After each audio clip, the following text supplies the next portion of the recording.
Prezados alunos, sejam todos bem-vindos ao módulo 4, né? Ao módulo 3, unidade 4. É o último módulo, né? A gente vai trabalhar a parte de segurança, né? Em sistemas distribuídos. Pessoal, o que vem ser, né, segurança, o que ela engloba?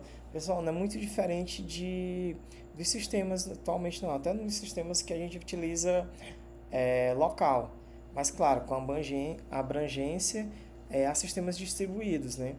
Como um todo, para a gente entender os tipos de falhas, tolerância e redundância, recuperação de falhas, segurança e criptografia e a proteção de dados, certo? Falhas em sistemas distribuídos, pessoal. O que são essas falhas? Como eu tinha falado, né? Você tem várias vezes a questão do supermercado e tudo. São ambientes complexos, né? Que a gente, por exemplo, trabalha no terminal, a gente trabalha com vários dispositivos conectados, seja uma maquininha de cartão, seja um tablet, seja equipamento, seja sensores. E existem N causas de falhas. A gente tem falhas de hardware, falhas de software, a gente tem falhas de rede, um ponto de rede, um Wi-Fi, e a gente tem ataques maliciosos, né? Que são, existem mais diversos tipos de ataques, né? Em rede, tem negação de serviço, tem que roubam os dados, enfim, uma infinidade de tipos de ataques, né? E o objetivo, pessoal, da gente mitigar isso é a disponibilidade e a confiabilidade do sistema distribuído, né? Ele tolerar falhas, mitigar isso e deixar transparente para o usuário final. Aí a gente tem os tipos de falhas, né? As principais categorias quais são? Falha por queda, falha por omissão, falha temporal e falha arbitrária, né? Por exemplo, falha por queda, né? A gente está no período chuvoso, por exemplo, agora tem muito rompimento de fibra. Falha por omissão, por exemplo, a pessoa era para ter atualizado um firewall no momento que tinha pouco uso. Aí a pessoa, né, se omitiu e tudo foi omissa e o serviço caiu, ou por exemplo, você atualizar um servidor durante o pico de uso, né, que precisa reiniciar, então é uma falha por omissão. E uma falha temporal, pessoal, às vezes pode ter, a gente não consegue controlar tudo e pode ter temporariamente algo falhar. E tem a falha arbitrária, pessoal, que é a bizantina, assim, ninguém tem controle disso. No momento certo, no momento tudo pode se juntar e acontecer isso. Por exemplo, pode ter uma queda de internet, ao mesmo tempo queda de energia, corromper um disco e tudo. Então, é uma falha arbitrária que ninguém tem como prever isso, né? Tem como mitigar, reduzir as chances disso acontecer. Cada tipo, pessoal, impacta o sistema distribuído de uma forma diferente, né? É, falha por queda, falha por omissão. Por exemplo, um nó para de funcionar completamente, é um servidor desligado, um PC que faz, por exemplo, alguma transmissão de alguns dados e falha por omissão, né?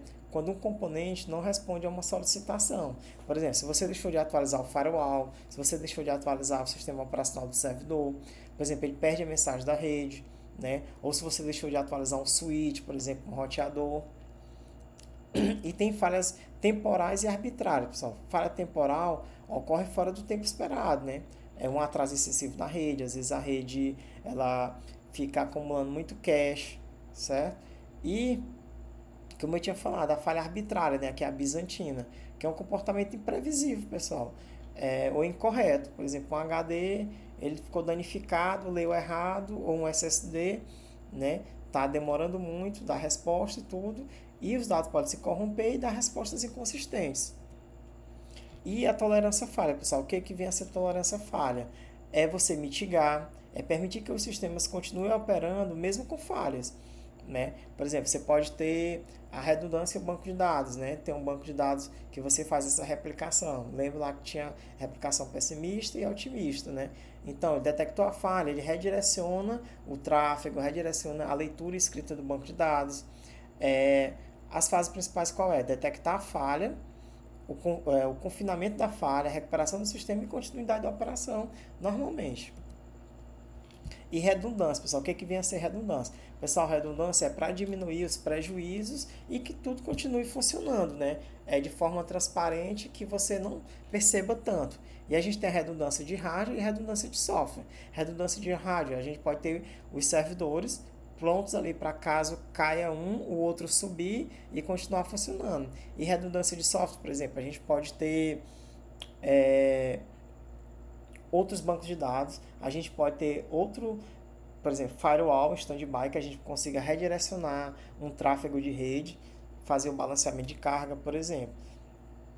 Qual o objetivo de tudo isso? Aumentar a disponibilidade e reduzir os impactos de falhas nos sistemas distribuídos, pessoal.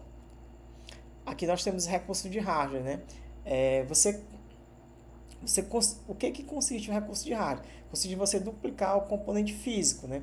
Ou, hoje em dia, com o advento da infraestrutura em nuvem, você aumentar, por exemplo, você tem os seus sistemas na Amazon AWS, você aumenta, né, as máquinas que você tem lá para reduzir e mitigar as falhas nos sistemas distribuídos, falha de hardware, por exemplo. Você sobe 2, 3 servidores simultaneamente para que o sistema não fique tão lento, ele tenha respostas imediatas. A gente tem a redução estática, né?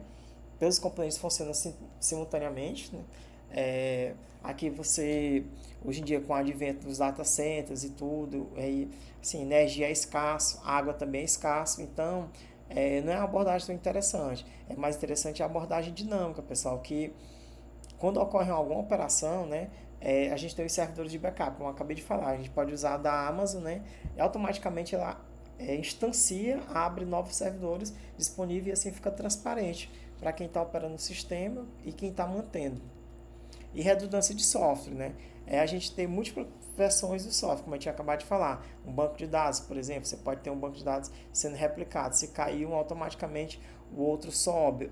Eu dei um exemplo também, a questão de um firewall. Você redirecionar. Se um cai, fica o segundo na retaguarda, que você pode automaticamente acionar ele. E isso reduz erros e falhas, pessoal, de programação, propriamente de hardware também. Às vezes o hardware pode falar afetando o software, corrompendo. E a recuperação de falhas, pessoal. Como é que recupera? A gente pode utilizar o uso do checkpoint, que é muito utilizado em banco de dados. O que é um checkpoint? Você marca a transação, né? Por exemplo, determinado tempo, eu estou fazendo a transação, aqui eu marco ela. Se cair, eu retorno, porque tem um checkpoint. Retorna ao estado anterior. E assim você tem um reinício de operação tranquilo. E a segurança, pessoal, em sistemas distribuídos. O que envolve? Envolve dados, serviços, comunicação. Lembra que eu falei aqui de banco de dados, eu falei de serviço bancário, serviço de supermercado, comunicação, né? Redes, falei de fibra ótica. E usuários, quem opera os sistemas. Quais são os princípios básicos? Que é a confidencialidade, a integridade e a disponibilidade. Pessoal, e criptografia? O que vem ser a criptografia? Criptografia, né, nada mais é do que você embaralhar a informação, tornando ela mais segura e tudo. E a gente tem alguns algoritmos clássicos. Nós temos o DES, né, que é o Data Encryption Standard, o RSA, que é um dos mais populares, né, que é o Reverse Chamy Adelman, e o MD5, né, que é o Messenger Digestion 5. Aqui a gente tem mais ou menos explicando, nós temos o emissor, nós temos um texto, a gente criptografa, a gente tem a chave, né, para criptar e decriptar, né, você pode compartilhar essa chave, e a gente tem o receptor. As funções, quais as principais funções da criptografia, né? É a confidencialidade, a integridade e a autenticação disso. E a assinatura digital, pessoal, gerenciamento de chaves. A assinatura digital, pessoal, é algo que garante o quê? Uma autenticidade de um documento. A gente utiliza muito isso, hoje em dia é um exemplo bem popular e não tão assim, é o Gov, né? Lá você está dando autenticidade, você está dando integridade e o não repúdio, né? Você está dando ciência, está dando verdade a um documento. E a gente pode gerenciar chaves por meio de geração de chave, distribuição e armazenar de forma segura. E a proteção de dados, pessoal. O que vem ser a gente proteger dados em ambiente de sistema distribuído. A gente pode utilizar criptografias, autenticar, controle de acesso, monitoramento de segurança. Esse controle de acesso, pessoal, a gente pode utilizar reconhecimento facial, biométrico, senhas mais seguras e monitoramento de segurança, né? A gente monitorar por meio de logs, por meio de monitoramento físico mesmo, em data centers, tá bom? E aqui, ao final, eu coloquei alguns exercícios, né? Para vocês se exercitarem o que a gente falou aqui sobre segurança do sistema distribuído. Explicar a diferença entre queda e falha por omissão, o que é a tolerância a falhas, qual a função da criptografia em sistemas distribuídos e explicar o conceito de assinatura digital. Certo, pessoal? Obrigado a todos. Foi um prazer. A gente vai ter mais aulas de revisões e tudo. Mas o principal conteúdo é isso. Estou finalizando. Muito obrigado a todos.